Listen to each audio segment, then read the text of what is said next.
Sri Lanka in the year 2002.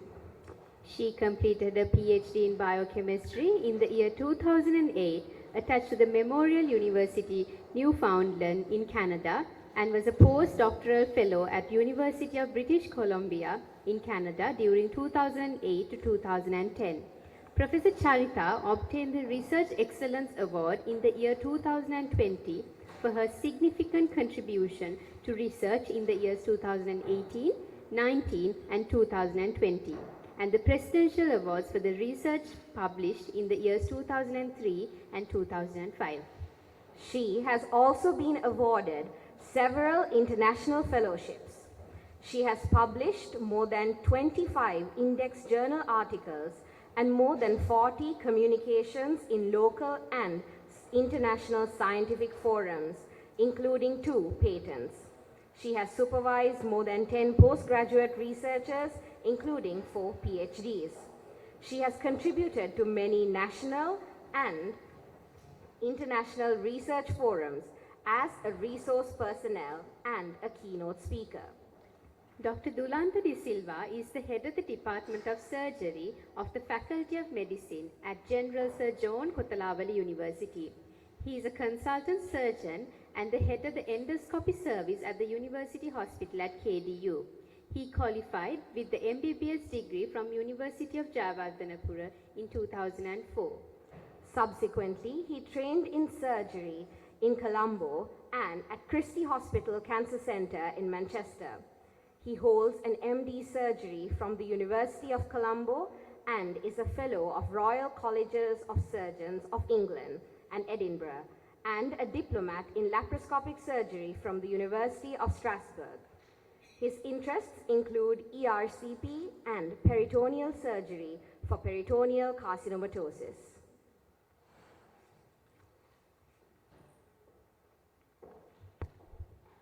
Thank you very much for the nice introduction. Good afternoon to you all. Welcome to the technical session 2 of medical sessions at the International Research Conference 2023. So there are 6 presentations lined up for this session. I'll just read out all the titles of the papers lined up for this session. To start with,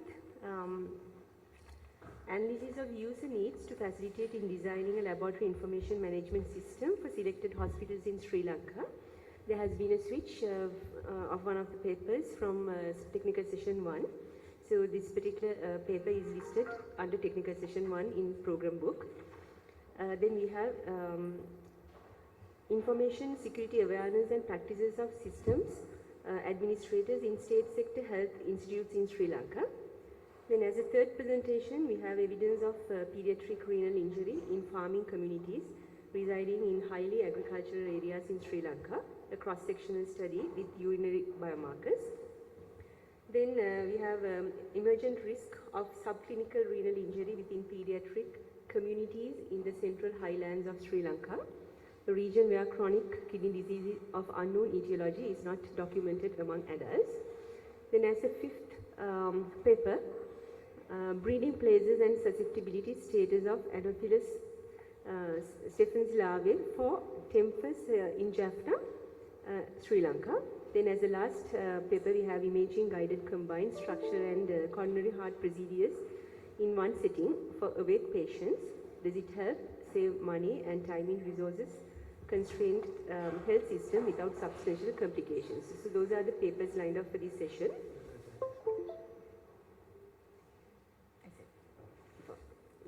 Then I'll just briefly introduce the rules for the presentations to the presenters.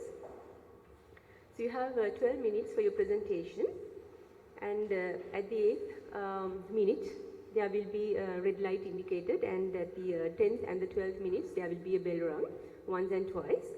So please confine your presentation for 12 minutes, sorry. Then there will be 3 minutes of question and answer session after each presentation.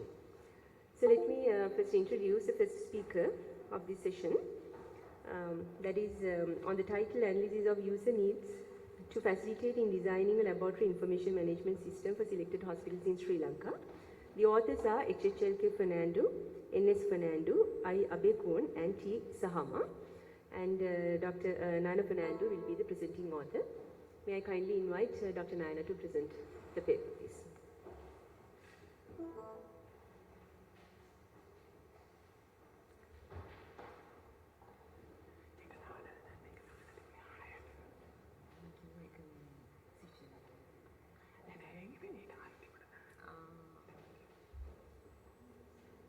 Okay, if she's not ready, we'll start with the answer.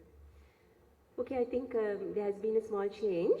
We'll start with the second presentation, as I announced in the list.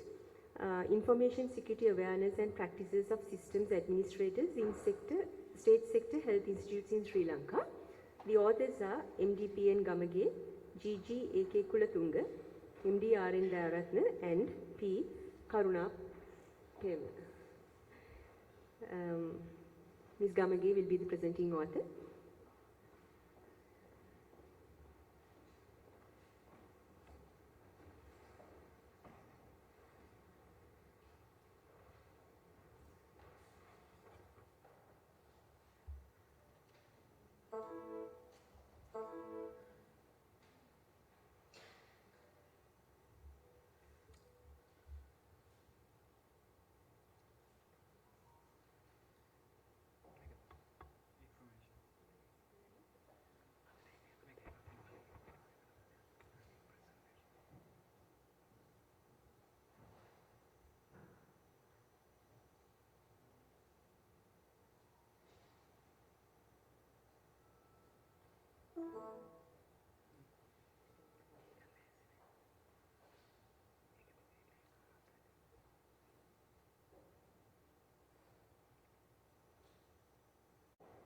Good afternoon to all of you.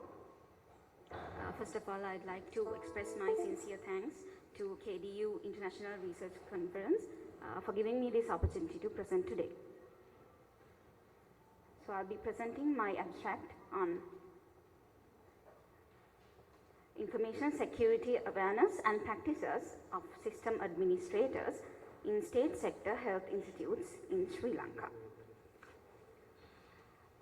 When you consider the term information security, it is defined as the procedural and technical measures required to prevent unauthorized access such as hacking and modification, use and dissemination of data stored in any system, and also to prevent any deliberate denial of service such as DOS attacks, and to protect system from its entirety from any physical harm.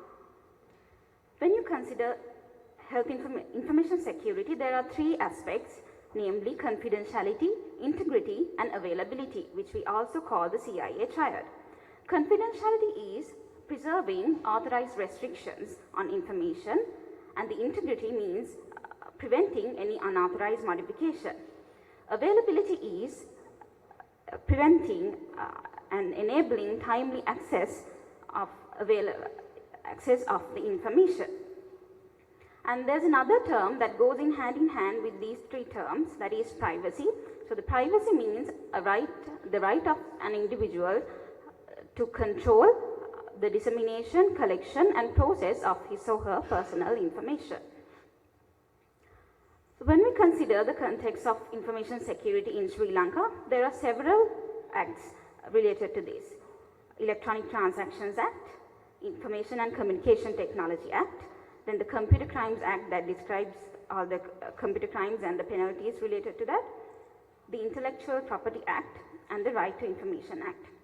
And very recently, another important act was enacted by the Parliament of Sri Lanka, that is the Personal Data Protection Act number 9 of 2022.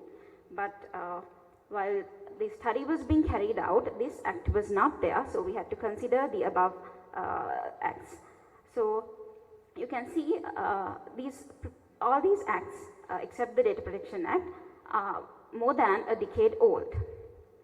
Therefore, it is very important to adhere to the policies, standards and guidelines related to the digital health and health information security that were compiled by the Ministry of Health and other related authorities such as ICT Agency and Sri Lanka CERT. When you consider the health sector in Sri Lanka, it is now embarking on the process of digital health transformation, resulting in accumulation of a wide variety of sensitive health information in digital format. For example, the COVID-19 immunization tracker contains 16 million of vaccination data of individuals. When you consider the health information, this information contains complete profiles of individuals that contains very sensitive information such as personal data, physical health data, mental health, data related to sexual transmitted diseases, family history, social history, etc. So if this kind of sensitive information any breach occurs with this sensitive information, there is no way that this information could be made private again. Therefore, it is very important to ensure the security of this information at the first place. In Sri Lanka, published scientific publications or reports on health information security assessments are scarce. But in IBM cost of data breach report, they displays that the highest cost for the highest cost remains for the health sector for 11 consecutive years. The real-time information is critical for decision making in health sector, and securing integrity and confidentiality while preserving the availability is a challenging process. And the health system administrators have a crucial role in ensuring health information security in Sri Lanka. So my objective was to assess the knowledge and practices of information system administrators related to information security of state sector health information systems. In this context, health information system administrators refers to any official who is looking after the system and its technical aspect. This study was carried out in the Health Information Unit of the Ministry of Health. The ethical clearance was obtained from the Ethics Review Committee of Postgraduate Institute of Medicine. I used mixed methods in this study, and in the first stage, an online questionnaire was emailed to all system administrators in state sector health institutions who were registered as focal points at Health Information Unit of the Ministry. And responses were recorded over a period of 3 weeks. This questionnaire covered many areas such as access control, network security, physical security, and other good practices in health information security. After the questionnaire, 15 system administrators consented and participated in the second stage, which included a key informant interview. A descriptive analysis was carried out afterwards, and then qualitative data was analyzed using thematic analysis, and QDA- software was used for that. The response rate for the questionnaire was 50%, and 55% of the information systems contained information classified as confidential. So the number of information systems were greater than the number of participants because one participant would be looking after several information systems. For example, the officer in the Regional Director Health Services Office might be looking after several information systems in several hospitals. And these were the details of the participants. A majority of the participants were medical officers in health informatics, and there were also consultants in health informatics, medical officers in planning, ICT officers, development officers, and other officers as well. Majority of these information systems contained information classified as confidential, and this classification was done according to the Sri Lanka Government Information Classification Framework. 57.8% of the system administrators were aware of at least 3 guidelines, standards, and policies relevant to health information security. But majority of the institutes were not practicing the recommended information security practices.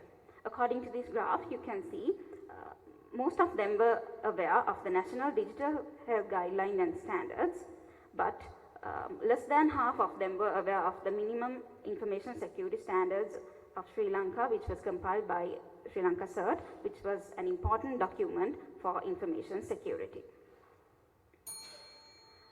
In conclusion, majority of health information systems contain confidential information, and the current level of information security practices was not adequate to confront the constantly changing information security threats.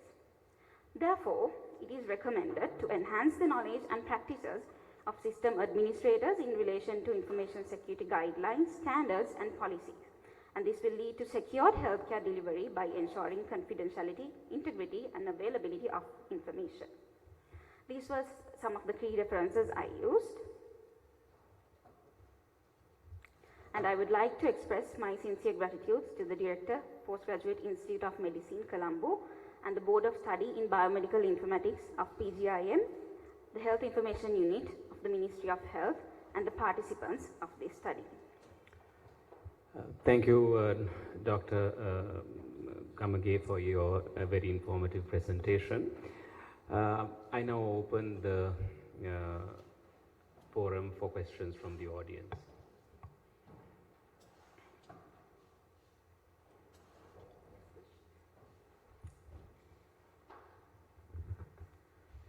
In the second part of your study, qualitative part, what are the questions you asked and what are the themes you arrived at? I actually wanted to get more information on what they have already mentioned in the questionnaires.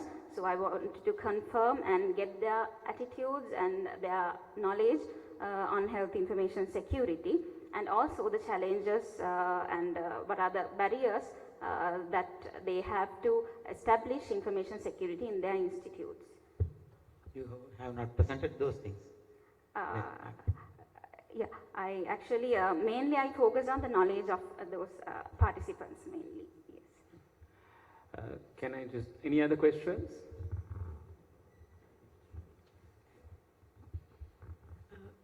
Thank you. I think Minister of Health is embarking on a very progressive step in doing this. Now, among the enactments that you displayed, you had the last one, Personal Data Protection Act number 9 of 2022, I think. And you had put it sort of in a soft color, saying that had not been enacted at the time. Yes. That is, Yes. But on the other hand, that's a very important act. You should even now take into consideration, because that is the one that protects the people's right to what you can do with your data, and getting permission, how long you store it, how you access, what are the levels of security, all that is in that. So that is essential for safety and security of the databases. Exactly. Yes. I think you know that there have been hackers who have hacked, even the Australian medical database was hacked and sold on the dark web for millions of dollars. So that's a level of hacking that goes on, and this is all people's information. Just a comment from me, because I was a bit concerned that you said this was not enacted and therefore it was in a light color. Am I right? Yes, it was not enacted. Yeah, but please do take it up and Yes. put in all those safety checks and balances into your system. Yes, it was actually in the GDPR, those principles were mentioned, so I actually used that GDPR for my study as a reference. Right. That's, I think, the time that we have for questions. Thank you very much, Dr. Gamage, for your presentation. Shall we please express our appreciation of her work? The next presentation is a recorded presentation that is entitled Evidence of Pediatric Renal Injury in Farming Communities Residing in Highly Agricultural Areas in Sri Lanka, a cross-sectional study with urinary biomarkers. It's presented by PMMA Sandamini, PMCS de Silva, EPS Chandana, SS Wijesinghe, C. Herath, and ES Wijevikrama. So we will now play the recorded presentation for you.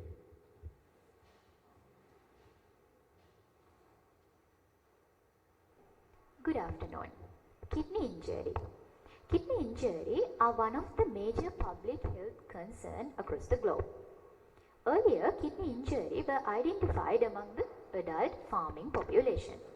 However, recent community studies have demonstrated biomarker-based evidence of potential kidney injury in individuals who are not directly engaged in farming activities. Among them, pediatric population. Pre-adolescents and adolescents are one of the major concerns. Therefore, early identification of the pediatric renal injury as well as the risk factors are critical for the survival as well as for effective disease management. So, all of you are welcome for my presentation. I am Sandamini from the Department of Zoology, Faculty of Science, University of Pune, and my presentation is about evidence of pediatric renal injury in farming communities residing in highly agricultural areas in Sri Lanka, a cross-sectional study with urinary biomarkers. So, kidney injury. Kidney injury is defined as failure or compromised functionality of the kidney to filter blood the way it should. Actually, kidney injury majorly divided into two categories: chronic kidney disease, CKD, and the acute kidney injury, AKI. In Sri Lanka, CKD is one of the popular kidney injury. CKD is defined as abnormalities of kidney structure or function present for more than 3 months with implications for health. As I mentioned earlier, this is a leading non-communicable disease with significant impact not only in Sri Lanka on the public health across the globe. Then the CKDU emerged as a form of CKD. However, the nephropathy of the CKDU shows no association with traditional risk factors of CKD. Even if the prevalence of the disease within socio-economically disadvantaged rural agricultural communities creates significant impact not only the health as well as the financial sector of the globe. In Sri Lanka, CKDU is one of the leading public health concerns as well as a cause of kidney failure, and the north central province of the country is identified as endemic to the disease. Not only that, the disease is becoming increasingly evident in several other regions where the agriculture is the main occupation of the inhabitants. So, in this background, we have identified a research problem for the present study. There are several CKDU risk factors such as environmental toxins, heavy metals, agrochemicals, heat distress, so on. So, the person who are actively participate for the field work are directly exposed to these kind of risk factors. However, there are several biomarker-based evidence on the potential kidney injury in the individuals in the communities who are not directly engaged in farming practices or who are not having direct exposure to agrochemicals. Therefore, the potential route of exposure may be the farmers in their family. As the farmers who are applying pesticide with no measures for personal protection and adopt improper pesticides handling practices, maybe take these agrochemicals to the home. Not only that, several studies identified that the individuals who are residing at close proximity to agricultural grounds are more likely to expose to the contaminated air, water and the food. As well, the kidney health impacts associated potential nephrotoxic exposure at younger ages may lead the development of the kidney disease at adult ages. Therefore, the early identification of the disease is important. However, the challenge is, unlike adults, agricultural-related exposure studies to identify pediatric kidney health risk in farming communities are quite limited in Sri Lanka. So, the general objective of the present study was to assess kidney health of children and adolescents in farming families compared to those from non-farming families residing in selected agricultural areas in Sri Lanka. And there were some other specific objectives such as to identify risk of renal health with parents' occupation among the children in rural Sri Lanka, to assess the applicability of novel biomarkers as an early indicator of renal injury, to identify the relationship of biomarkers with parents' occupation. In our methodology, the present cross-sectional study was conducted with the school students in several educational zones with differential burden of CKDU among residential adult communities in Sri Lanka. So, encouraging volunteer participation of the student according to the multi-stage stratified random sampling method, both girls and boys between 10 to 17 years of age who are continuous residency more than 10 years in the particular educational zones were recruited for the present sample with the consent of parents and the consent of children. So, finally, altogether 1,396 students were recruited for the present sample. The first void morning urine samples were collected from each participants, and the interviewer administered pre-tested questionnaire was used for the data collection.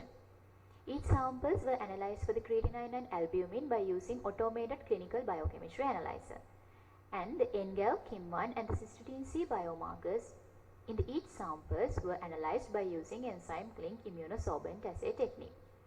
Then the urinary albumin creatinine ratio was calculated for each sample, and the NGAL, KIM1 and the cystatin C biomarker values of each samples were adjusted to its creatinine level. Prior to the statistical analysis, all the data was divided into two categories according to the parents' involvement in farming, as farming and the non-farming group. And I think it's worth to mention that the student in the farming group shows the remarkable percentage of the family history of CKD or CKDU cases when comparing to the student in the non-farming families. When comparing urinary biomarkers of the students in the farming and the non-farming group, we have identified that the significantly higher median IQR value of KIM1 among the children in the farming group than that of the non-farming group. As well, we have identified that the NGAL and the urinary albumin creatinine ratio shows the significantly higher median IQR values of the student in the non-farming group when compared to the farming group. As a part of our study, we have compared students considering CKDU prevalence for farming group and the non-farming group separately. So, for the farming group considering CKDU prevalence, we have identified students in the farming CKDU endemic region show significantly higher KIM1 and the cystatin C values when compared to the farming non-endemic group. As well, urinary albumin creatinine ratio of the students in farming non-endemic group shows significantly higher value than that of the student in farming endemic group. For non-farming group, considering CKDU prevalence, only the urinary albumin creatinine ratio of the students in non-farming non-endemic group shows significantly higher value than the endemic group. Cystatin C and the KIM1 shows no significant difference between the student in non-endemic and the endemic groups. Then the correlation analysis was conducted to identify the relationship between urinary biomarker expression with the parents' involvement in farming. So we have identified that the KIM1, NGAL and urinary albumin creatinine ratio showed weak but significant relationship with the parents' involvement in farming. So, previous studies demonstrated that the parents may bring toxins home after occupational exposure to the environmental toxins without proper personal protection. Therefore, children in farming families may have high risk for nephrotoxic exposure than the children in the non-farming families. In our study, we also identified the elevated levels of biomarker of the children in farming families, as well as we have identified the significant relationship of the expression of the biomarker and the parents' involvement in farming. However, previous studies also demonstrated that the children and adolescents who are living in proximity to areas undergoing high usage of pesticides, as well as the regular application of pesticides at farmlands adjacent to residences, playground and schools, also make children more vulnerable for nephrotoxic exposures. And therefore, even children in the non-farming families, they also have the vulnerability to expose to the nephrotoxin. So in our study, we also identified the significant elevated values of the biomarkers of the children in the non-farming families also.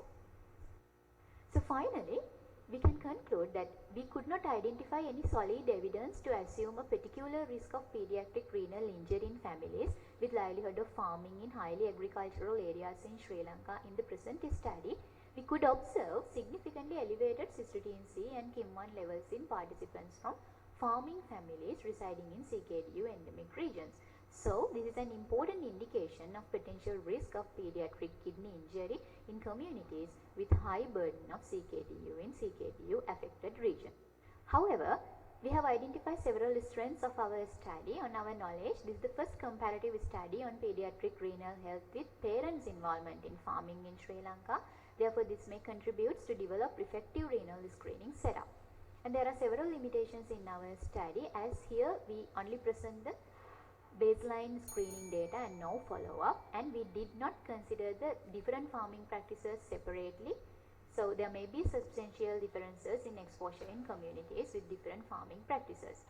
So as the future direction of our study, we suggested that the comprehensive studies should be needed to investigate pediatric renal health risk associated with farming lifestyles of families, particularly in rural Sri Lanka.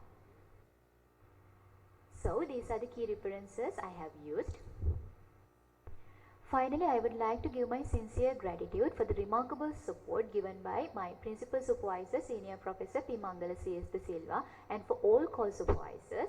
And I would like to acknowledge the valuable support given by Dr. Samira throughout this study. And I would like to acknowledge the financial support given by head operation. Last but not least, all the participants, officials and all for their valuable support throughout this study. Thank you.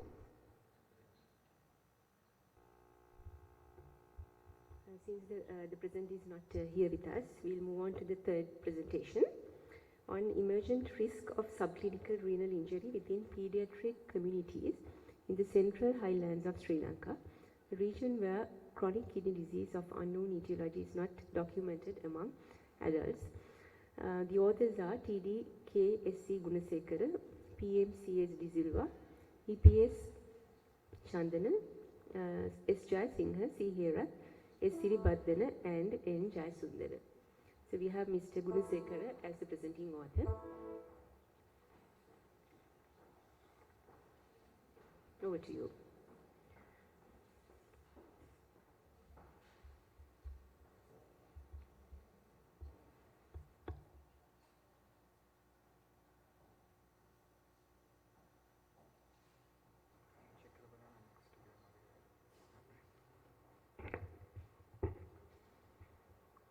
Wish you all a great evening.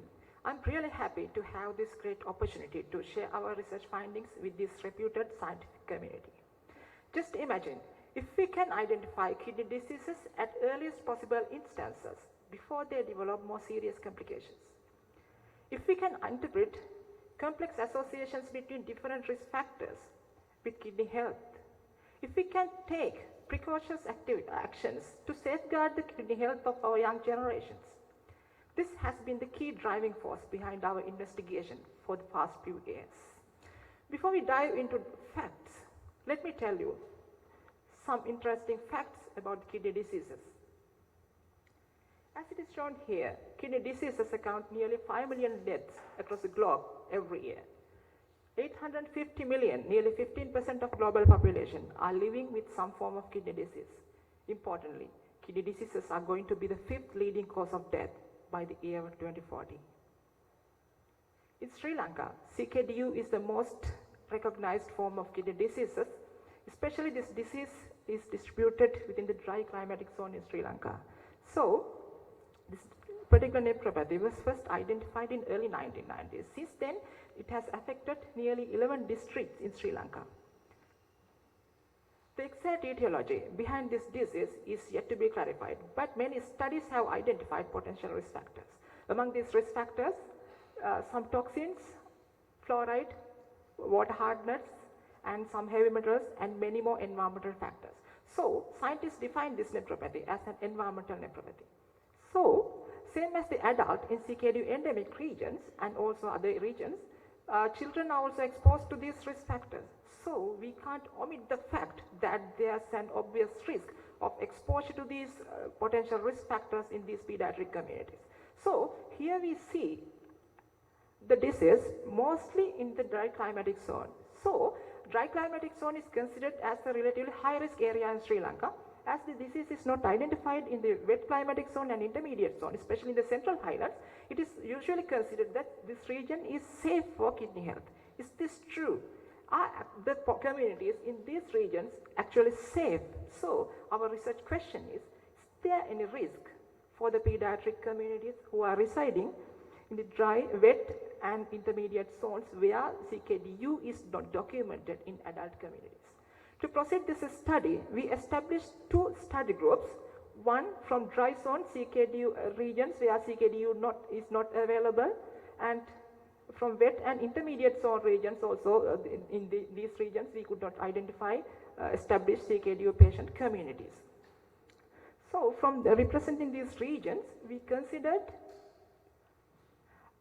education zones. We randomly selected 3 education zones from each region, and from each education zone, we randomly selected 1 school for the recruitment of students. Accordingly, the total participation is given here. Then we proceeded for the analysis with these participants. For this analysis, we collected first void early morning urine sample from each participant. Then we used these samples to analyze 2 urinary biomarkers, kidney injury molecule and neutrophil gelatinase associated lipocalin using ELISA technique. And also we used biochemistry analysis to quantify urinary creatinine and albumin levels in the urine samples. Here are the basic facts, participant characteristics in this community. Here you can see the variation of urinary biomarkers. These graphs represent the urinary KIM1 concentration in the y-axis, and on x-axis it represents the 2 study groups. Dry zone study group is shown in yellow color, and wet zone study group is shown in green color. So as you can see here, the median level is shown here, and this is error bars show interquartile distance for each distribution. Accordingly, the urinary KIM1 level of the participant in central highland is significantly high compared to those in the dry zone. Also, if we go to the NGAL variation, we could not see a significant difference of that. And for urinary albumin creatinine ratio, we could also observe significant difference. This is the variation of biomarkers in boys. Similarly, we can see some variations, the same variation in KIM1 also in girls, also in GAL in girls, but no significant variation of ACR in girls. If we consider this analysis, irrespective of their sex, we can clearly observe that significantly increased KIM1, NGAL and ACR levels in all the biomarkers for the 2 groups in all the 3 cases. We also considered the clinically established criteria to define albumin to creatinine ratio, ACR above 30 milligram per gram. According to this criteria, we can see that here the presence of incidence of albuminuria in dry zone, and dry zone. This is for boys and this is for girls, and this is for the analysis irrespective of sex. As it is shown here, the incidence of albuminuria is significantly high in wet and intermediate zones compared to the dry zone regions when analyzed irrespective of sex. So here we have to produce key interpretations. One is we observe significantly high urinary biomarker levels in children in dry compared to the dry climatic zone in children from wet and intermediate zones in the central highlands. So elevated levels of these biomarkers, especially kidney injury molecule, is the molecule that is secreted by tubular cells in response to kidney injury. So it is considered as a very sensitive early indicator of kidney injury. NGAL is also similarly, it is also secreted by tubular cells. Also, NGAL is subjected to glomerular filtration in response to kidney injury. Glomerular filtration and subsequent catabolization is interrupted. So it results elevated levels of KIM1 and NGAL in response to kidney injury. Accordingly, we can suspect that there could be a high risk of kidney injury for the children residing in the central highlands of the country. So the main highlight is we could find significant evidence, noteworthy evidence for a potential risk of kidney injury for the children residing in the central highlands compared to those in the dry climatic zone. Here we have to make this interpretation within the limit of certain limitations. Mainly these interpretations are based on a cross-sectional investigation. So to ascertain these associations, we should have longitudinal data. So this is a ongoing cohort study. So here I am presenting the baseline findings only. Also, this is our pediatric cohort. This study is ongoing. Probably we can expect we can explore these associations in deep in near future. Key references, and I should convey my sincere thanks to my panel of supervisors, also the participants who participated in our study, also the head project for funding, and also Duke University and Duke Global Health Institute for their financial support. And finally, I should like to leave a question for the scientific community here. Should people stay until their serum creatinine level reaches 1.2, until their SCR reaches 30, or until their EGFR reaches below 60 to get medical attention, to get the attention of researchers? If so, we can't prevent kidney diseases reaching their target by 2040. Definitely, it will reach even before than 2050. Thank you so much. Thank you very much, Dr. Goonasekara, for that very interesting and thought-provoking presentation. I now open the forum for questions from the audience.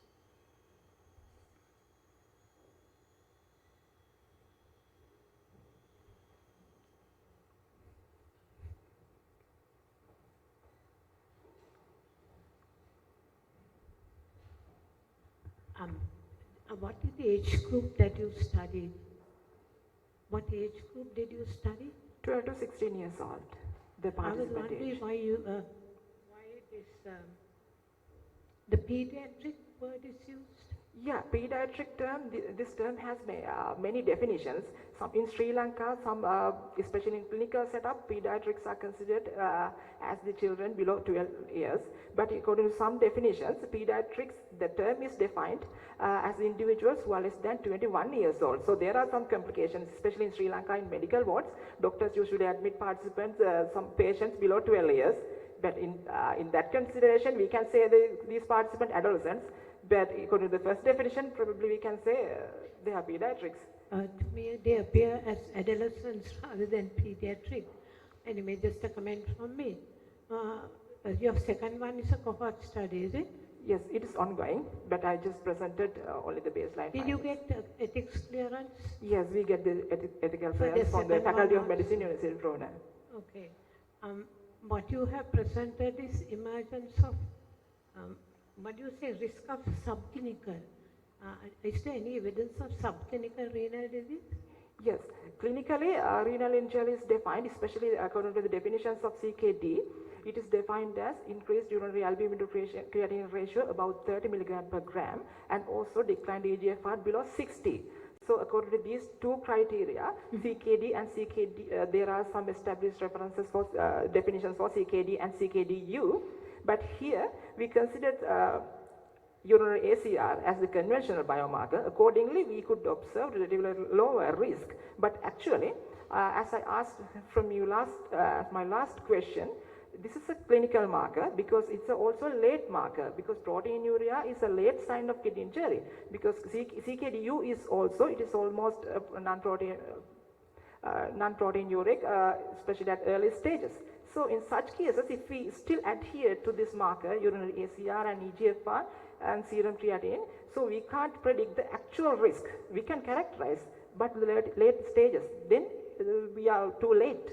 So my focus is, we are prioritizing non-invasive and more sensitive and specific markers such as KIM1 and NGA to identify these markers early.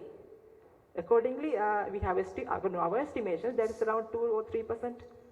What happened to these people that had high levels?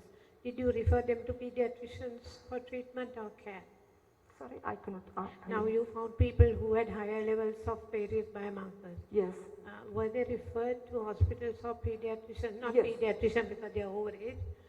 To clinics at least yes. for further care? Yes. In the first screening, we identify such participants. Then we do testing again. Also, if we get evidences from the other biomarker panels, then we direct them for medical attention.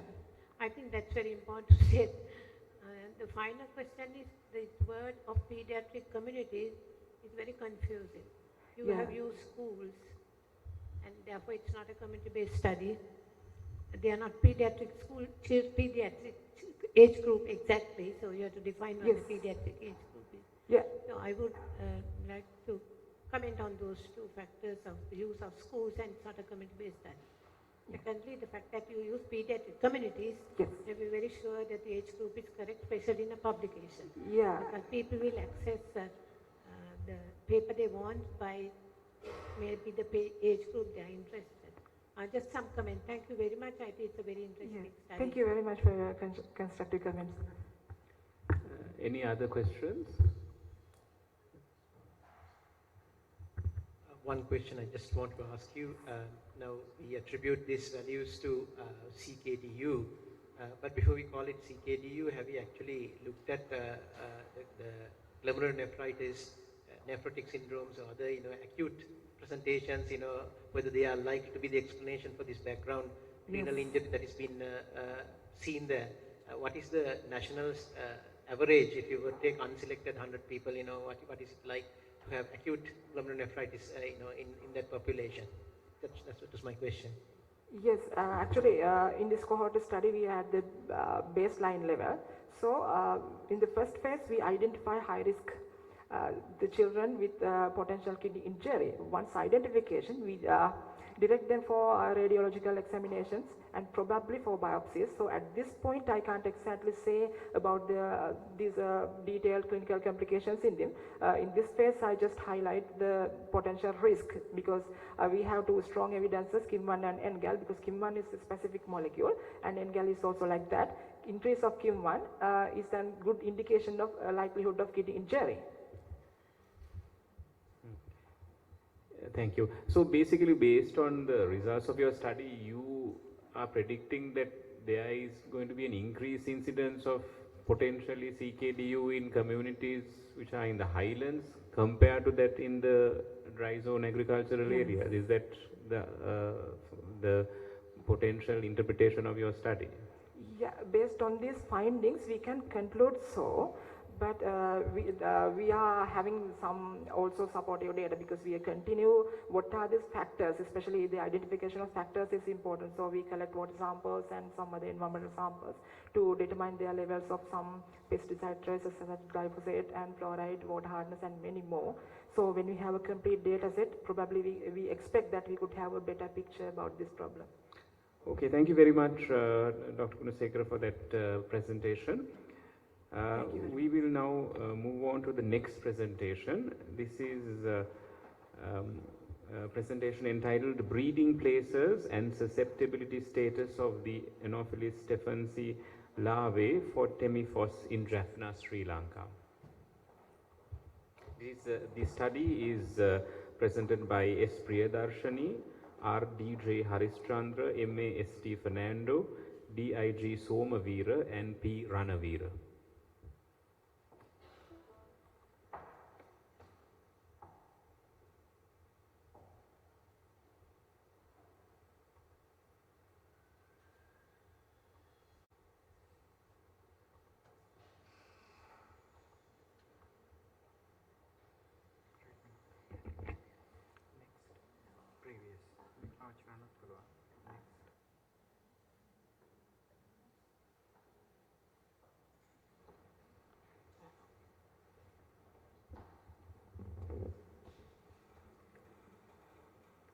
Good afternoon, everyone.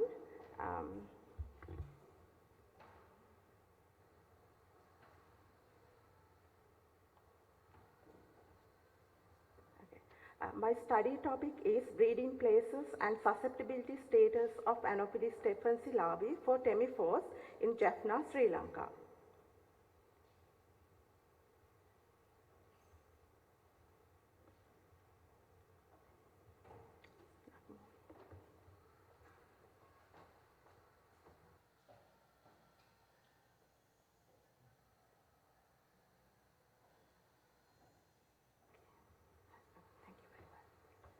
As you all know, malaria is a life-threatening disease. There are millions of malaria cases and thousands of malaria deaths every year in the world. In Sri Lanka, malaria was a major public health problem for decades. But fortunately, we could eliminate malaria in the country. The last indigenous malaria case was reported in 2012. Then, after 4 years, the country was certified as a malaria-free country from the World Health Organization. Currently, Sri Lanka is in the prevention of re-establishment phase of malaria. But there is a high risk of re-establishment of malaria due to the high malariogenic potential of the country. This high malariogenic potential is mainly due to three main factors. First is continuous influx of imported malaria cases from malaria endemic countries, and second, high abundance of malaria vectors, especially in intermediate and dry zones of the country. Third factor is presence of invasive potential vector, Anopheles stephensii.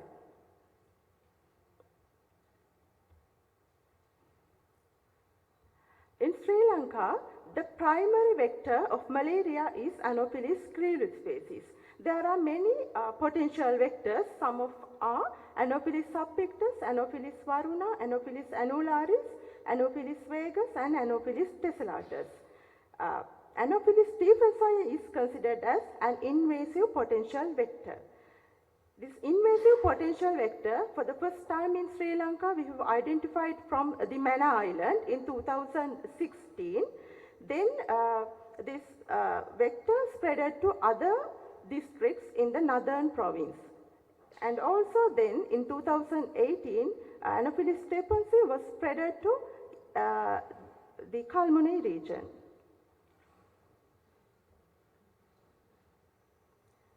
This mosquito is considered as a global threat because this mosquito is a subtropical species and one of the most important vector of human malaria in the Middle East and Southeast Asian region. It has spread to many African countries recently. Some of are Djibouti, Ethiopia, Sudan, Somalia, Nigeria, and Yemen. WHO has issued vector alerts in 2019 and 2022, considering this species to be a major potential threat to malaria control, especially in Africa and Southern Asian countries. It is considered a highly competent and efficient vector of malaria and known as an urban malaria vector. Most challenging factor is the Anopheles stephensii show insecticide resistance, so the control is a challenge. When we consider the Sri Lankan situation, all adult Anopheles stephensii mosquitoes are resistant to traditional 4 classes of insecticide. That means we have organophosphate, organochlorine, pyrethroids, and carbamates. Those are the traditional chemical control methods of the country, but the adult mosquitoes are resistant to these chemicals. So at the moment, we do not have effective vector control method for adult mosquitoes in the country. So the larval control is the most effective method. So the objective of the study is to identify the breeding places and to assess susceptibility to Temiphos larvicide of Anopheles stephensii in Jaffna, Sri Lanka. Moving to methodology, we have selected Navanture locality in Jaffna MOH area based on the prevalence and high abundance of Anopheles stephensii mosquitoes in the area. Specifically, we have selected J83, J84, J85 and J86 Gramaniladari divisions as our study sites. Then we have conducted larval collection techniques as well as bioassay tests for Temiphos following standard operational procedures for entomology published by the Anti-Malaria Campaign Sri Lanka. And the larval techniques were conducted quarterly from September 2021 to September 2022. Then during the larval survey, we have covered all the potential breeding sites.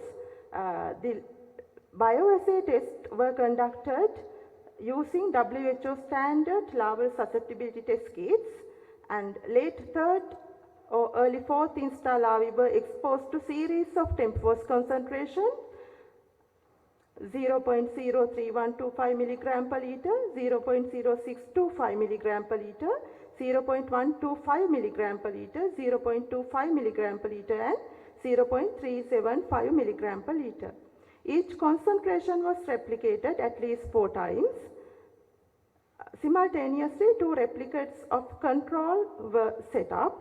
Mortality was recorded after 24 hours and mortality rates were calculated.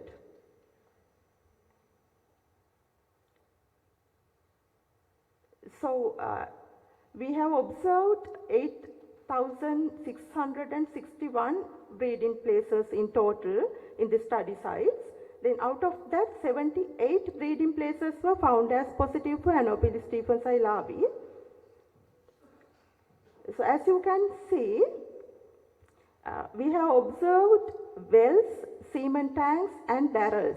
These three types of breeding places are positive for Anopheles stephensii larvae, but we did not find any positive breeding places under small size containers. So the majority, that means the majority of the breeding preferences were concentrated in wells, that is 95%, then semen tank 4% and barrels 1%.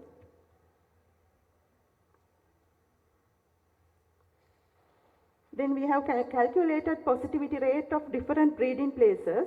As you can see, positivity rate for wells is the highest, it is 4.2%, and semen tank it is 0.6%, water storage barrels 0.2%.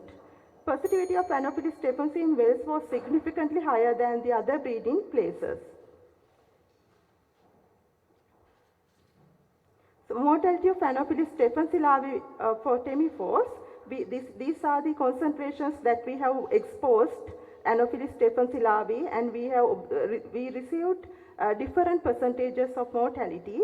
Then we did probit analysis and found the LC99 value of temiphos for Anopheles stephensii. It was 0.249 milligram per liter. Then from that we calculated the discriminative dosage. It is 0.498 milligram per liter. Conclusions. The predominant breeding place of the Anopheles stephensii in Jaffna is wells. The Anopheles stephensii larvae are susceptible to temiphos larvicide. However, the discriminating dosage of temiphos for the Anopheles stephensii in Jaffna is 0.498 milligram per liter, which is higher than WHO recommendations.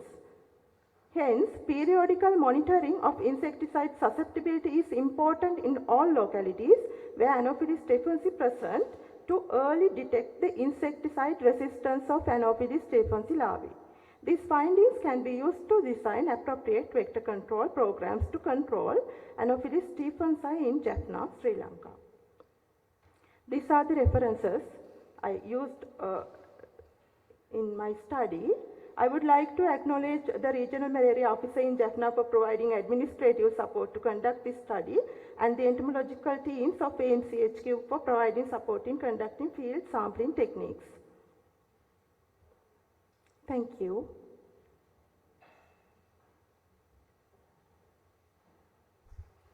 Thank you very much, Ms. Priyadarshini.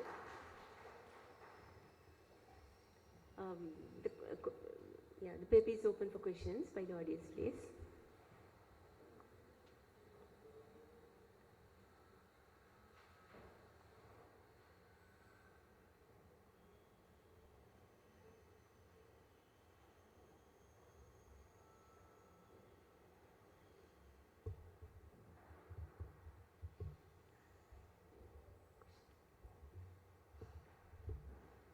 Any questions from the audience? Recording stopped.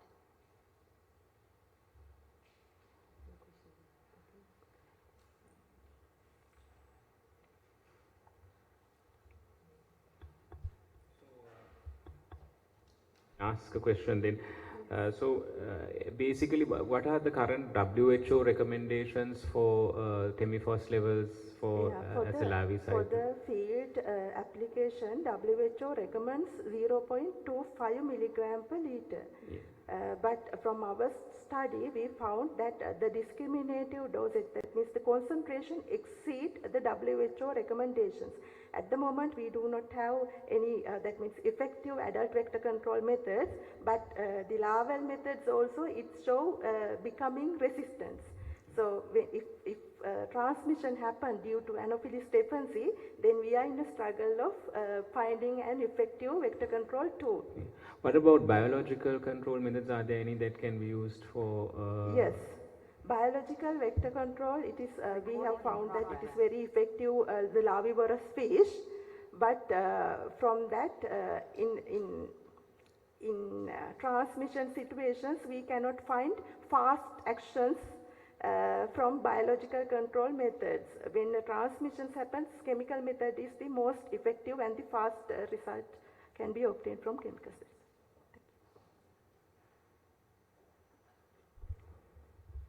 Is it the only, okay. Like you have have you tried different larvicides, or like is it just like some Actually, this is a part of study.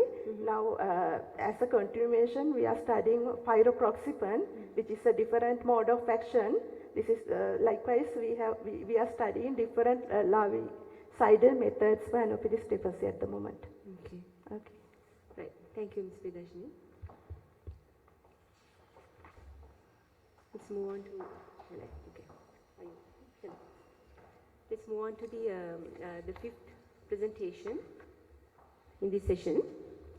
That's on imaging guided combined structural and coronary heart procedures in one setting for weight patients. Does it help save money and time in a resource constrained health system without substantial complications? By Dr. Pandula Ataudarachi.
Okay, good afternoon, dear chairpersons, the dean, senior academics and students.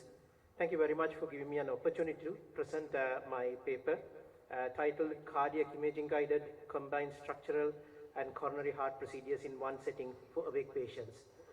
You all understand that heart disease is #1 cause of mortality and morbidity in Sri Lanka, and therefore we need to find smarter ways of saving lives and analyzing how we can perform complex procedures at a lower cost whenever it's possible to achieve reasonable results, hence the reason for choice of the topic. Now, the role of coronary intervention, the obvious indication is in the setting of ST elevation myocardial infarction, an absolute emergency. And the role of revascularization by PCI is indicated by the following case I did 10 years ago, This is the left entry descending artery of a 44-year-old man who got occluded by a thrombus, and then you see thrombus aspiration, and that's the thrombus that has been extracted. And then we proceed to swiftly treat this infarcted area with balloon angioplasty, followed by stenting, followed by re-establishing of blood flow. Now, how does this tally with times? The time for reperfusion in this case was almost less than 5 minutes from beginning of the angioplasty procedure, and it has a lower risk for intracerebral hemorrhage or stroke.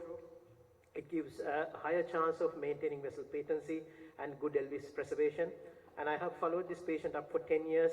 Now he's still doing very well with good heart function. So that is the reason, in a nutshell, why European Society of Cardiology endorses primary PCI as the treatment of choice for somebody with ST elevation myocardial infarction. But Sri Lanka is more complex. Our patients have different niches. The realities in Sri Lanka is such that when we encounter patients with ST elevation myocardial infarction, you get multivessel coronary disease. And this is a picture of what looks like calcified severe coronary artery disease. There's calcification in all 3 coronary arteries, in fact, and we have to adapt to the circumstances and then decide whether we are going to treat this. Now, European Society of Cardiology will endorse in its 2023 guidelines that there's a class 1 level of evidence A indication for revascularization of all coronary arteries that have severe disease in the index presentation or within 45 days. And of course, to do this, we have lots of adjuncts that are available that we can use for our discretion in the cardiac catheter lab. We can use FFR, intravascular ultrasound, optical coherence tomography, and also use the adjuncts such as rotational atherectomy, lithotripsy, excimer laser to get through these calcified thrombosed arteries. However, these are costly, and then of course, most of the centers in Sri Lanka do not have the facility to do so. And there's another layer of complexity in Sri Lankan patients. We have not just coronary disease to deal with, we have also got structural heart issues that need to be dealt with. Structural heart disease refers to valve, congenital or multisystemic disease that has to be dealt at the time of the myocardial infarction. So most of the centers in Sri Lanka would end up deferring these patients for later surgical procedures, often losing valuable time from the golden hours to save the myocardium and ending up with reduced heart function and more complications later during the patient's journey. And post-pandemic, the situation is worse because we have less resources, less staff to do complex procedures. But I think combined interventions are highly beneficial to reduce patient costs and reduce the hospital stay for patients. So the aims and objectives of this presentation is to describe to you with cases different combined structural and coronary interventions done, assessing the success versus complications, and the case selection is rare combined cases that performed by the same author at Durden's Heart Center between 2021 and 2023. So case 1, let me explain to you what this is. It's a 60-year-old lady who had diabetes, hypertension, presented with central chest pain, had come in with an inferior ST elevation myocardial infarction and was thrombolized promptly. There was initial resolution of ECGs, but subsequently she has post-infarct unstable angina. 2D echocardiogram demonstrated the regional wall motion abnormality, but most striking, right ventricular dilatation, moderate severe pulmonary hypertension with a sizable second MASD. Of course, this has nothing to do with the heart attack, but it's a congenital abnormality that has been present for a long time without being realized. Now, when we did the coronary angiogram, we found that there's a 99.9% lesion in the right coronary artery, so both need to be dealt with. So how did we proceed? As per current standards, we discussed with the heart team, what should we do? Should we offer surgery or intervention urgently? So to assess this question, we always practice evidence-based medicine. So we go through the checklist. We go through Society of Cardiothoracic Surgeons STS scoring system and also SCI guidelines to look at the predicted risk of mortality and morbidity post-surgery as well as post-intervention. But unfortunately, this particular case, there was no guidance for this particular combination of lesions and revascularization. So following consensus view of experts, we decided that surgery as an elective would have been low risk, but because this is a thrombolystomy, post-infarct unstable angina, moderate severe pulmonary hypertension on DAPT and enoxaparin, and the risk of GA immediately after heart attack is high, we decided, if technically feasible, to proceed to combine ASD closure with PCI to the infarct-related artery. So, how did you do this? This is how the procedure is being done. Local anesthetic mediated procedure while the patient is awake, ultrasound guidance to puncture large vessel, large sheath used to deploy a percutaneous device, a nitinol mesh to close up the ASD, and under the guidance of 5,000 units of heparin. And you can see, using transesophageal echocardiography in the awake patient, we address that there's adequate seal and closure of the ASD, and we also can assess using invasive hemodynamics that the pulmonary artery pressure has dropped down. So we went on to achieve hemostasis within 30 minutes. Though it's a big hole, we managed to achieve good hemostasis, and then we loaded with aspirin clopidogrel. Through the radial route, we proceeded to do the PCI to the right coronary artery. This is the right coronary artery, which was earlier patent. Now within 2 days has completely occluded. And then we got lesion coronary guide wire through that, and then went ahead and stented this right coronary artery, re-established a flow. So in a summary, the patient could be discharged in 2 days, and there were no complications due to bleeding or other issues, and the patient is doing very well. Second case is a different one. This is a 40-year-old man, mild breathlessness, dyslipidemia, presented late with an inferior STEMI on antiplatelets and anticoagulants. We do an echocardiography to identify mitral stenosis, which is probably rheumatic in origin. I mean, in this day and age, we think rheumatic mitral valve disease is uncommon, but this is a rheumatic valve with less calcification, and then the patient was sent for urgent assessment. What you see here is a complete occlusion of the right coronary artery with calcification and angulation, quite unfavorable for PCI, and there's also mitral valve disease to deal with. We followed the same logical approach using STS scoring, but you can see, even though he's 40 years, there's a substantial risk for his life, with this surgery, and the patient does not wish to have surgery. So what did we do? We did puncture into the left atrium through the venous side, and went ahead with a balloon to achieve percutaneous mitral commissurotomy. This is a busy slide of surgeons us working together in the cath lab, and this is the right coronary artery being revascularized with CTO coronary occlusion techniques, and then managed to achieve complete blood flow in the right coronary artery, and he is doing well with no complications. Third example, this is with a 79-year-old lady who has breathlessness and was found to have severe aortic stenosis, a right bundle branch block, and left dominant coronary circulation with a low coronary height. Now this we analyzed further with CT of the aorta. There's heavy calcification and only 6 millimeters from the annulus to the left coronary. This is a bad combination for a left main occlusion. So I happily sent the patient down for a surgeon to see, but unfortunately surgery was declined because of patient having intermittent cognitive issues with the age, diabetes, reduced mobility, and a calculated Euroscore of more than 10.99% for mortality. And referred back to me, and then at this page, of course, I was asking, Lord, why is it me again? So reluctantly we undertook a TAVI procedure, transcatheter aortic valve. This is the TAVI setup. You see sheets going from all different directions, and there's a radial guiding catheter protecting the left main with a stent parked in there for any emergency. And then we proceeded to deploy the TAVI valve, but unfortunately there was immediate VT arrest, left main stem occlusion, and CPR was commenced. As we were prepared, we knew what was going to happen. Within 10-15 seconds of the cardiac arrest, I managed to stent the left main with a chimney style, and then managed to stabilize the patient, and then we achieved a perfect result here. So in summary, the learning points from these cases: urgent coronary interventions can come with structural cardiac issues. Combined interventional procedures can be done under local anesthetic one sitting at lowest cost, hospital stay, mortality and morbidity, offering a good alternative to open heart surgery in high-risk situations. Careful planning, image guidance and heart team approach increases the success without complications. And early data on such cases is promising, but we need systematic review, randomized control trials in future to assess this complex subset of patients. I acknowledge the contributions of all these colleagues from KDU, UHKDU, cath lab staff, and this is my references. Thank you for listening.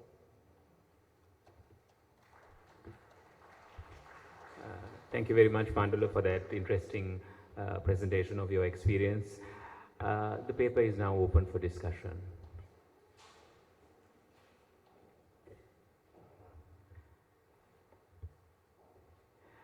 Pandula, can I ask, how common is it for you to encounter patients with both requiring structural cardiac intervention and coronary intervention?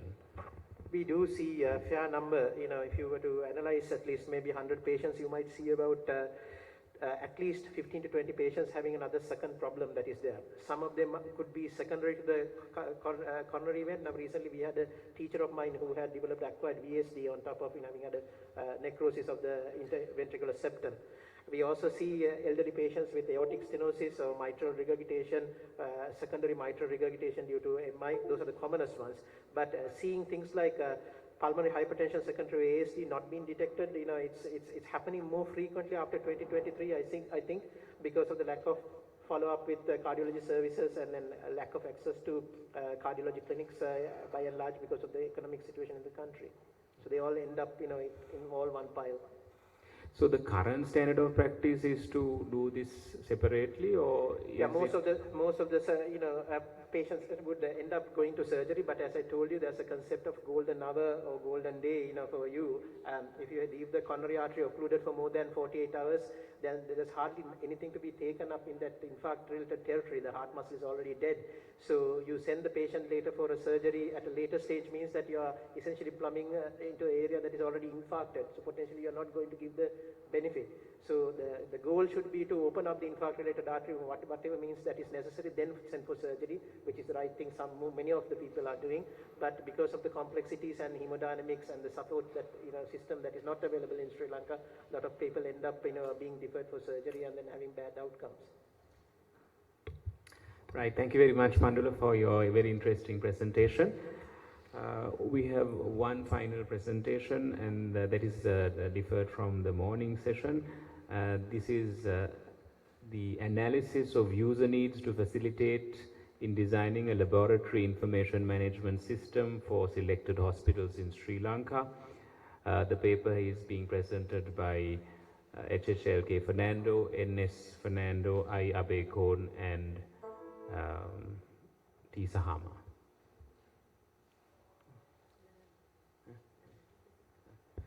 The paper will be presented by Dr.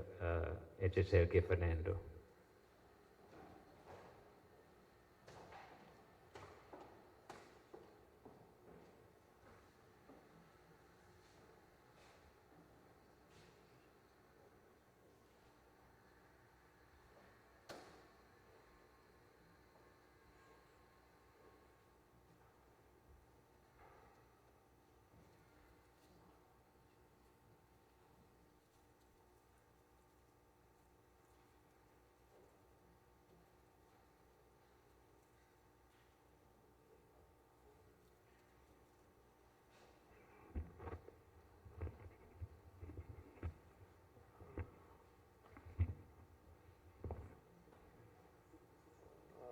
Chairperson, all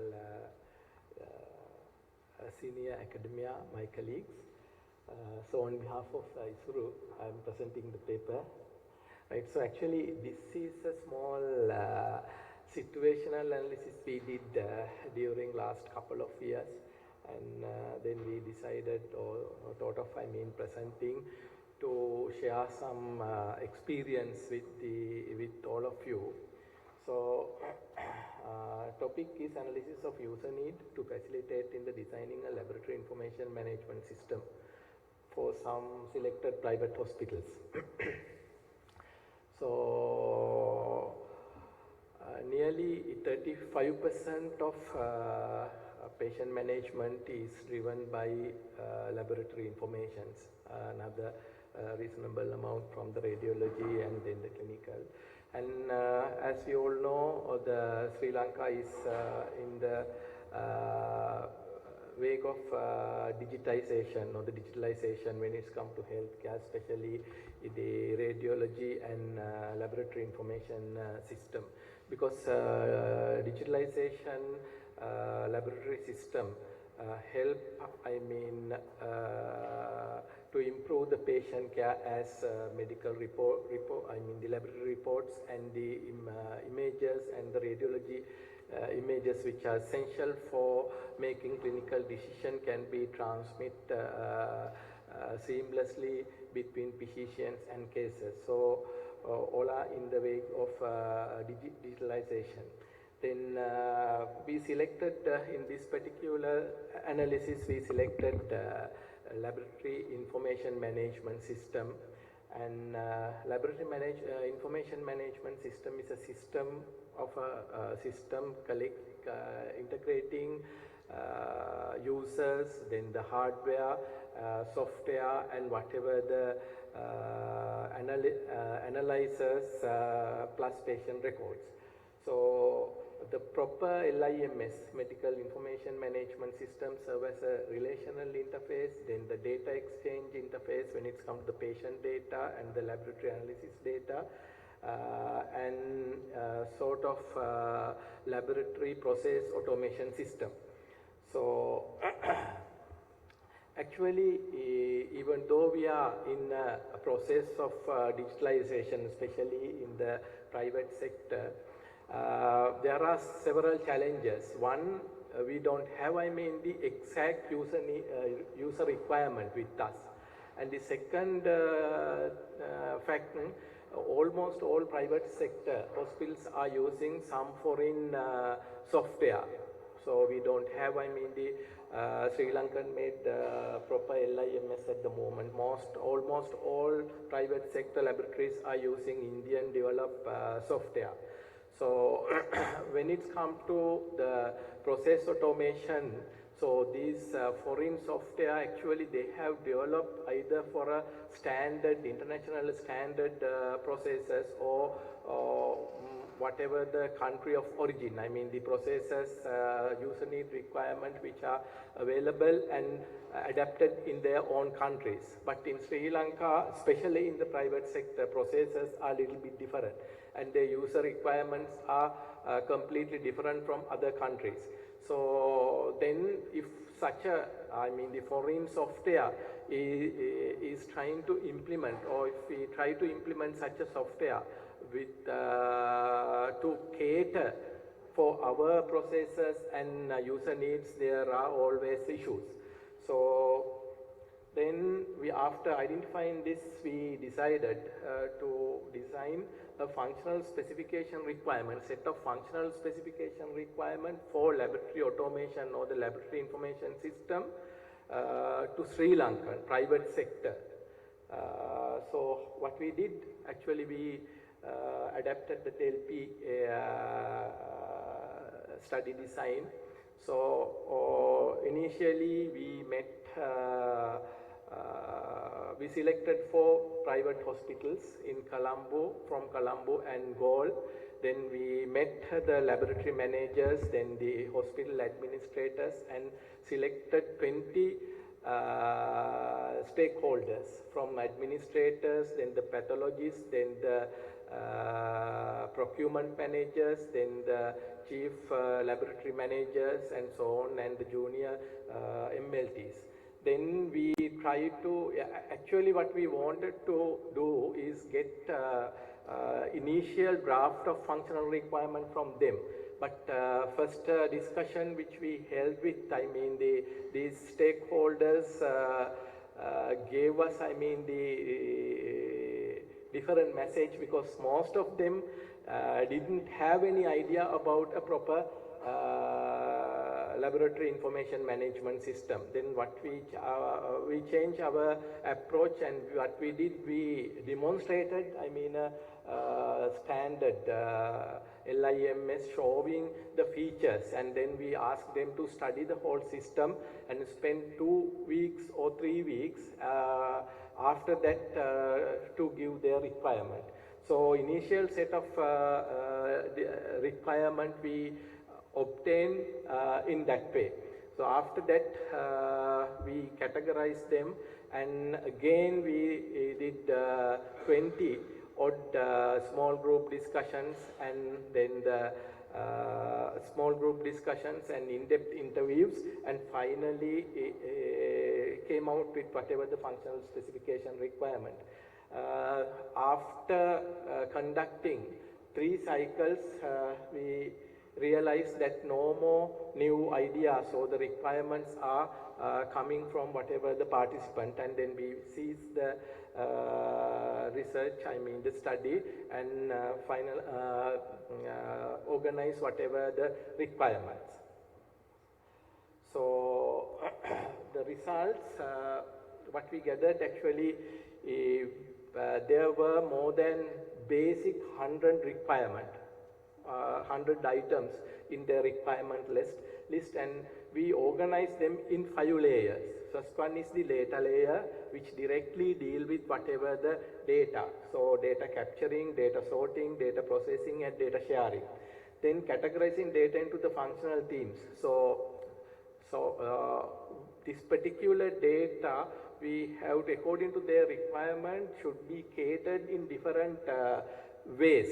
So in some set of data, we have to manage giving the maximum privacy and security. But when it comes to some data sets, we can't, give that particular weightage when it comes to the security. So we have to treat it in a different way. So then some data set, if we try to encrypt in a different way, it will affect the functionality.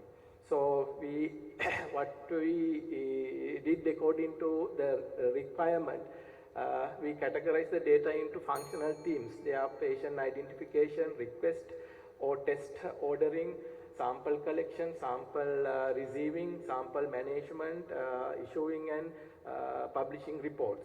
Then the third layer, alignment data with the functional process of the laboratory. Normally a laboratory is having its own process, pre-analytic, analytic and post-analytic. So what we did, then the user requirement, we aligned with these functional processes.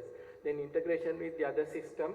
Then another requirement, they wanted to get whatever the system integrated with the other systems, especially EMR, then the machines, IoTs, Internet of Things, and so on. Finally, especially the administrators, they wanted data analytics and reporting, especially the statistics and decision support system. So these are the major layers or the areas their functional requirement was categorized.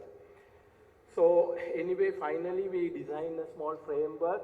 So when it's come to the data capturing, data sorting, data sharing, and data processing, they should be framed or protected in a data security and confidentiality. After that, this particular set of data, within that, whatever their functional requirements have been listed, should be aligned with the processes of the normal laboratory system. That means the pre-analytic, analytic, and the post-analytic phase. So finally, this is the basic requirements that we have collected. I know that it is very difficult to see. So I have attached the Excel sheet, but it won't open. So after that, we got a opportunity to utilize whatever the functional specification required we developed, and the processes that we re-engineered to with a hospital using a foreign software, and the system went live within 6 months, and now it is running in full swing. So the conclusion, so Sri Lanka needs and requirement and whatever the laboratory functional and business processes are different from other countries. So we should have our own processes and the functional specification requirement. So we have done it, and I think it is working. So set of functional requirement for Sri Lankan private sector laboratory setup has been developed and tested, and it is available for use by anyone if you want. Thank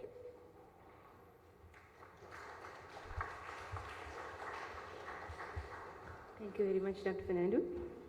The paper is open for discussion and questions by the audience.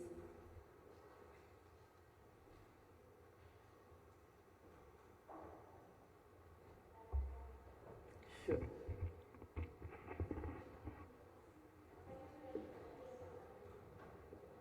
There's a question by one of the audience members. Madam, I'll get you to after that. Did you explore any open source software solutions? Sorry? Did you explore any open source software solutions like Open LIMS, Open LIS for this? Like this. So, I am open source lover, but when it comes to enterprise, I am not recommending open source.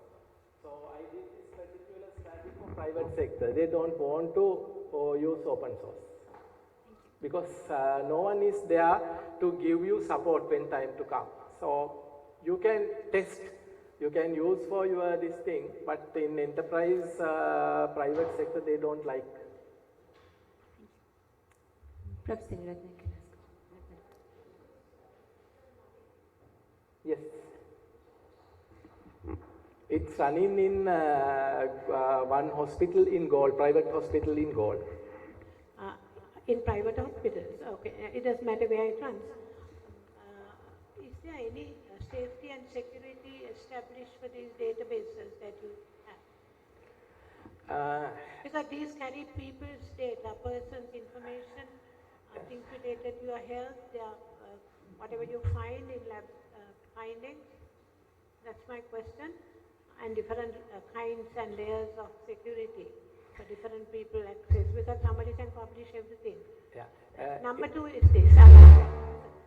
The second is, did you consider again that Personal Data Protection Act number 9 of 2020 talks about Personal Data Protection Act number 9 of 2022, which talks about protection of personal data.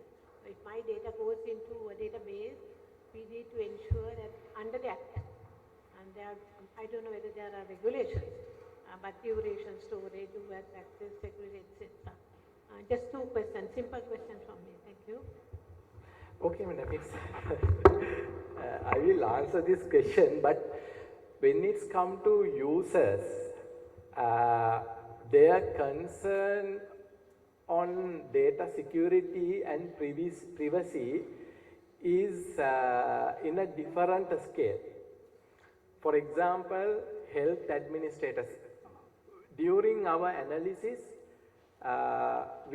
what we did actually, we gathered the information from the users and gave them a set of functional specification requirement with some recommendation, madam.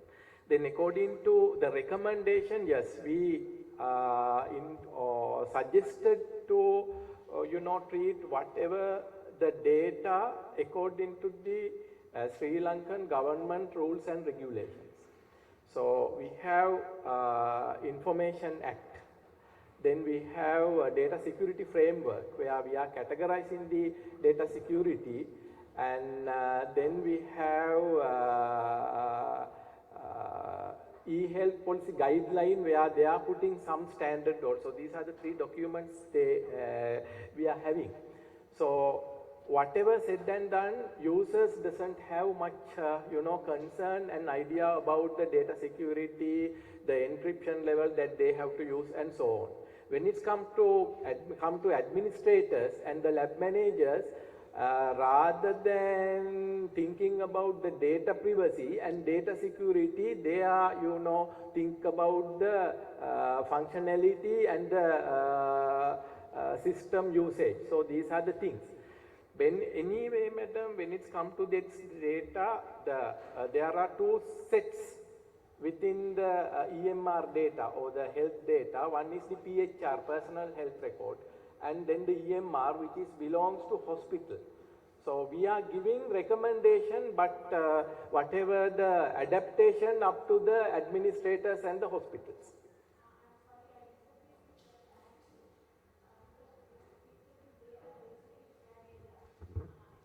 That's why we give them a printout of their results.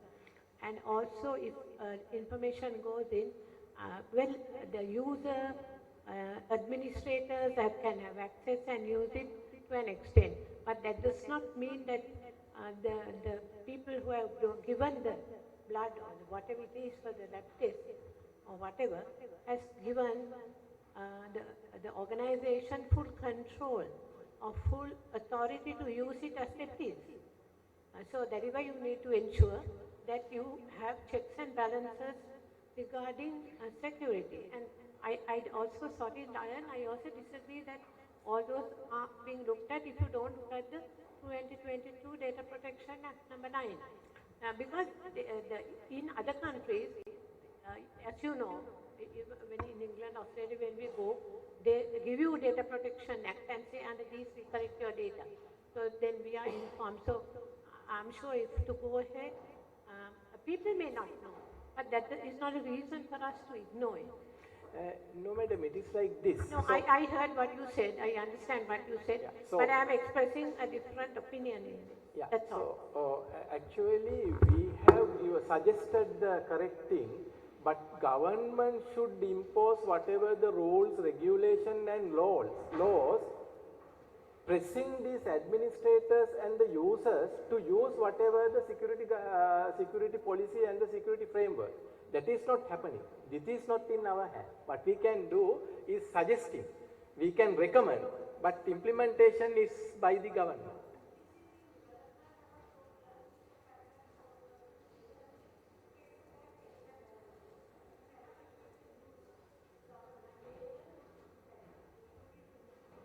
Yeah, okay, madam, when it's come to the system we develop catering all these security frameworks, because we can't, design a system blocking some functionality or the processes for any security issue which government is not imposed. So the system we design in a way where any sort of, the system security can be implemented. Thank you, Lalan. I understand, but I just express a different point of view, and we should go ahead with ensuring that our people get the best deal in whatever they do, and getting also telling exactly what is happening. I don't know whether anyone else has any view on this, but that's quite important. Madam, in NHS in UK, they have the Caldecott Guardian principle for each institution that has been there, and then that Caldecott Guardian is answerable to another person. So it's only for need of strict on need to know basis, the information will be authorized or reviewed, and then everybody who signed up. Yeah.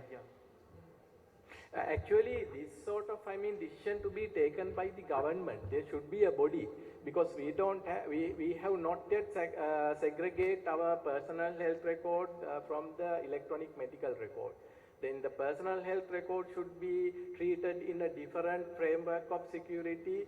Electronic medical record should be treated in a different framework of security. And the ownership also, all ownership for PHR and EMR also different, because EMR belongs to the institute, PHR belongs to the people.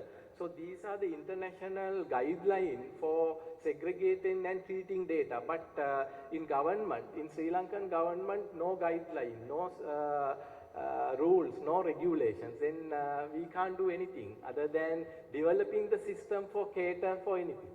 But can you impose different security restrictions for the accesses? Sorry? It's me. Can you in the system, can you impose those restrictions to the people who are accessing? System we design to cater any sort of, but when you are giving accessibility, security framework. For example, if user want to encrypt data in 256, that's advanced, the system can. But if they want to use 128 or 64, still they can. Thank you. Thank you very much, Dr. Fernando. So that brings us to the conclusion of the technical session 2.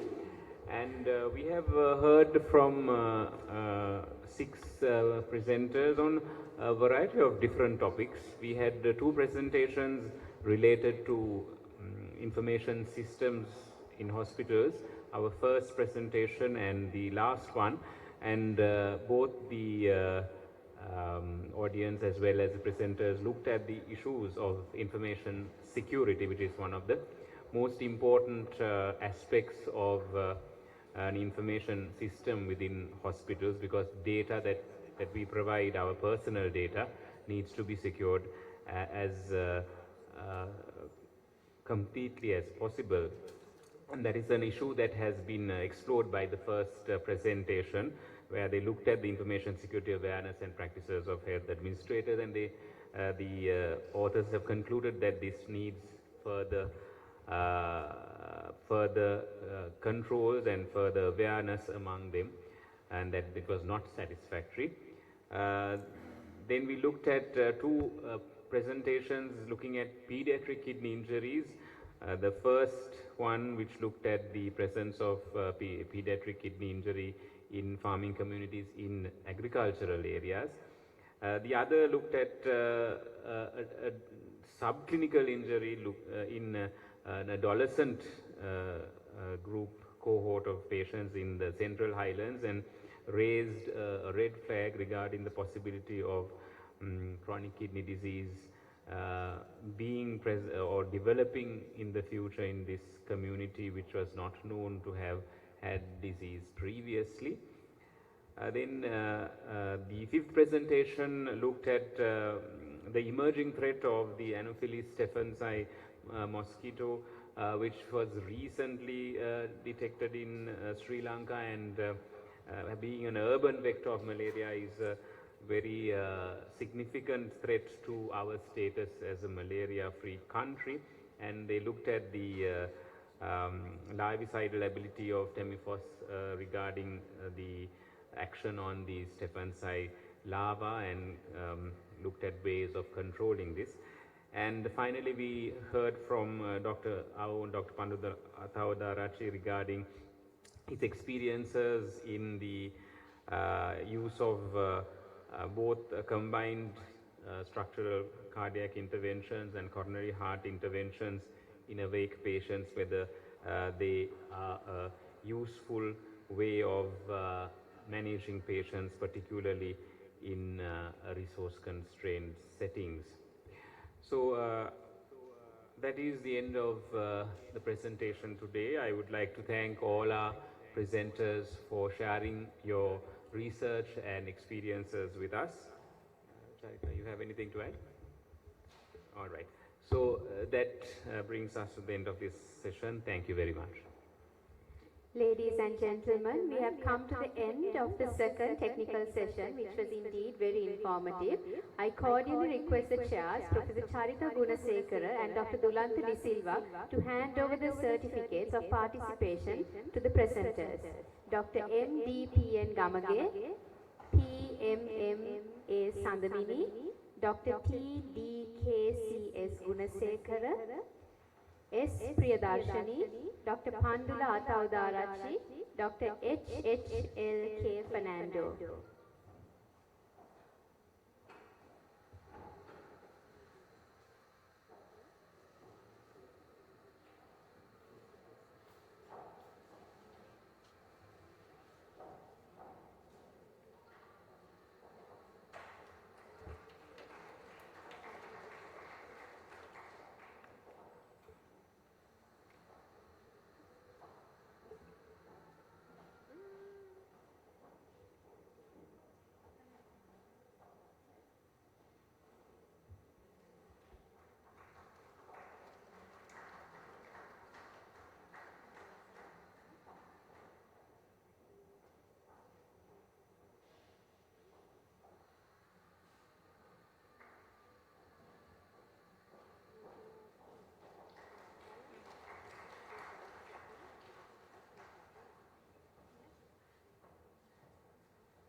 Thank you, sir. Thank you, madam.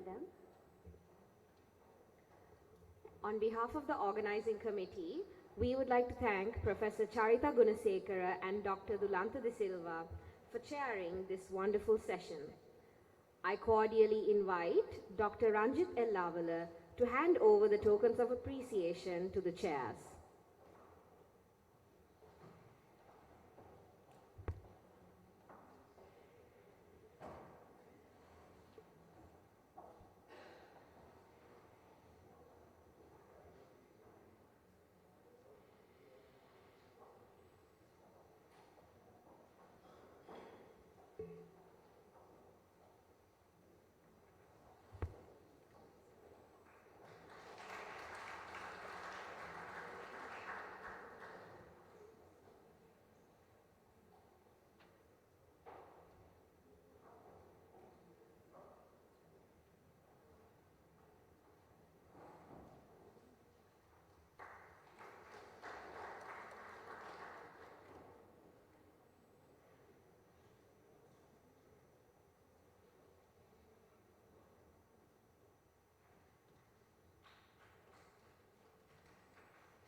Thank you, sir.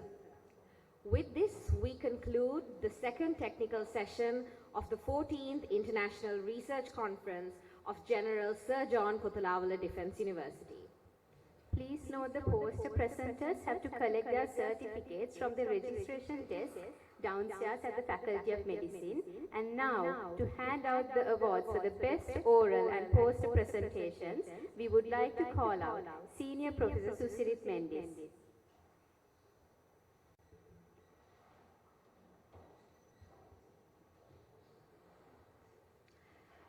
The Best Oral Presentation Award goes to S. Priyadarshini for her research on breeding places and susceptibility status of Anopheles stevensii larvae for Temophus in Jaffna, Sri Lanka.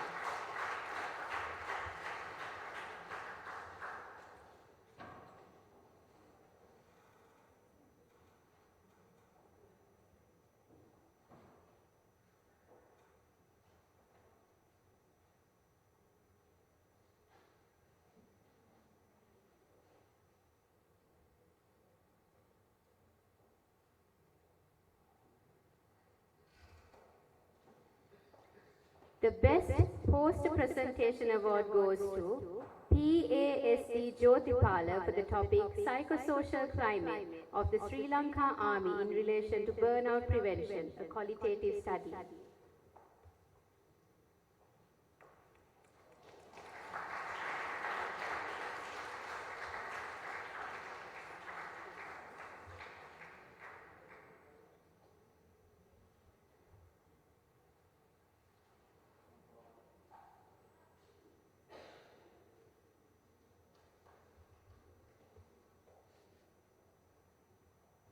Thank you, sir. Ladies and gentlemen, as we approach the end of this grand event, we hope that all of you have enjoyed the 16th International Research Conference of General Sir John Kotelawala Defence University. The aim of this year's conference was to achieve resilience through digitization, sustainability, and sectoral transformation. These 2 days have indeed been revitalizing and mind-stimulating, creating many opportunities to spark interest in many pertinent areas of research. Every day, we are faced with new challenges, and facing these challenges help each of us to develop and grow ourselves. We would like to express our appreciation to the plenary and technical session speakers, oral and scientific paper presenters and poster presenters, and to all the participants for taking time off their busy schedules to attend this conference. Our sincerest gratitude towards the Vice Chancellor, the Vice Chancellor Academics, Deputy Vice Chancellor Defence, the Dean, Faculty of Medicine, Senior Professors and all academics. and the administration of General Sir John Kotelawala Defence University. We also extend our gratitude to the main organizers of this event and his team, the faculty organizers, and to the several subcommittees involved in making this grand event a success, and our sincerest apologies if we have missed out on anyone. We would like to invite the Dean, Faculty of Medicine, to deliver the vote of thanks.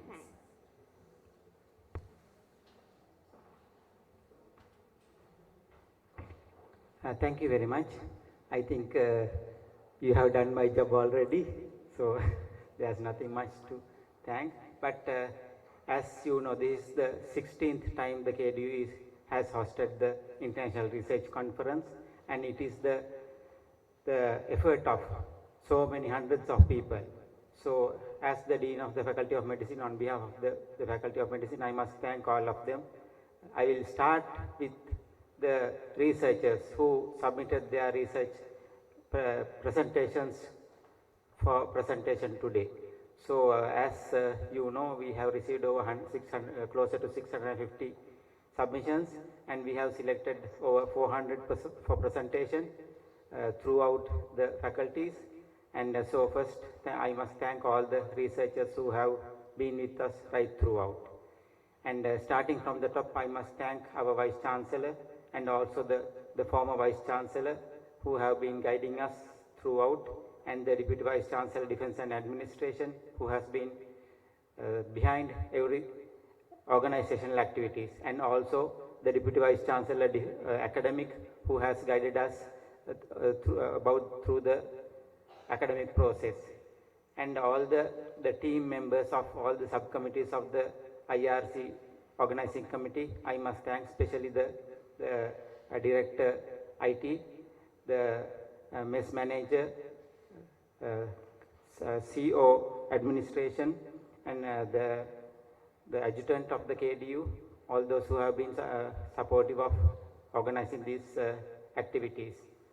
Then I must thank our international resource persons from all over the world, and also the Sri Lankan resource persons who have been contributing, physically coming, or through remote methods, who have been involved in these activities.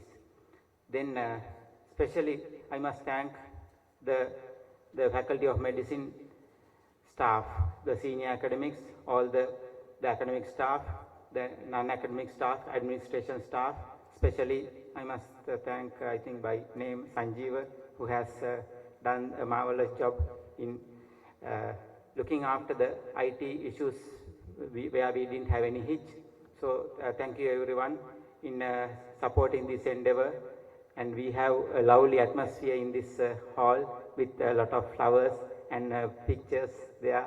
So thank you very much for all these organizational activities, and I must thank the other support staff, the sound systems, video, photography, and certificates. Then my special thank goes to our two compeers who are our students. So you have done a marvelous job, and also our students who are behind, not only as participants, but in supporting the conducting of the activities. So thank you very much, all of you, and have a nice day.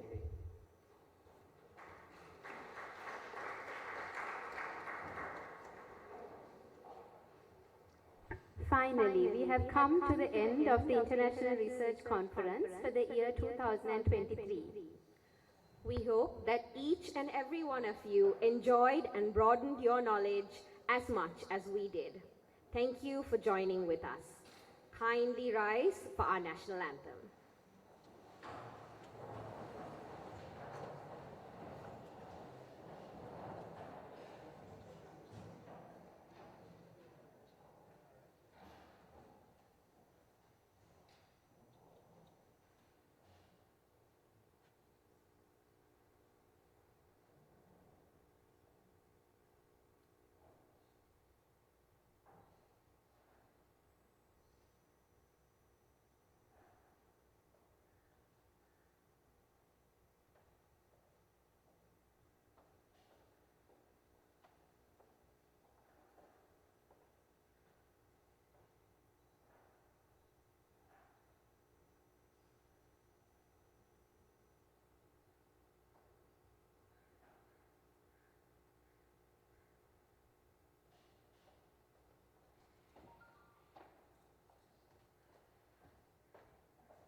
පළතුරු පෙරි ජය භූමිය රම්‍යා අප හට සැප සිරි සෙත සදනා ජීවනයේ මාතා ඉරිගලු මැන අපව ී පූජා නමෝ නමෝ මාතා අප ශ්‍රී ලංකා නමෝ නමෝ නමෝ නමෝ මාතා ඔබවේ අප විද්‍යා ඔබමය අප සත්‍යා ඔබවේ අප ශක්තිය අප හද තුල භක්තිය ඔබ අප ආලෝකේ අපගේ අනුකාරේ ඔබ අප ජීවන වේ අප මුක්තිය ඔබ වේ නව ජීවන දෙමිනේ නිතින අප පුබුදු කරන් මාතා ඥාන වීර වඩවමිනගෙන යනු ගැන ජය භූමි කරා එක මවකගේ නළු කැළඹිනා යමු යමු වී නොකමා දේව වඩා සම වේද දුරවදා නමෝ නමෝ මාතා අප ශ්‍රී ලංකා නමෝ නමෝ නමෝ නමෝ මාතා.